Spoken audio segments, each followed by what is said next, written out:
భావము నీవని భాగ్యము నీవని భావన చేయుట భాగ్యములేగా, నావవు నీవని పాదము పట్టియో నమ్మిన వారును దాటదరే.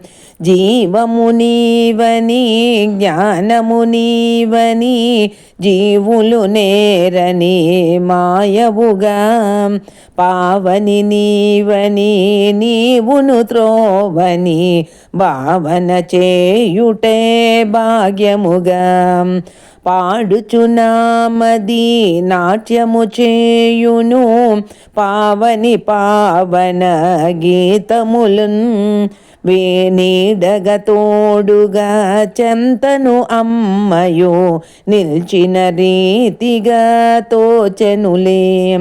పాడుట వేడుక నాటకమందున పావని నిల్పిన పాత్రనుగా, వేడుకనెంతని చెప్పగనేరని వేదమునాదము గానములే.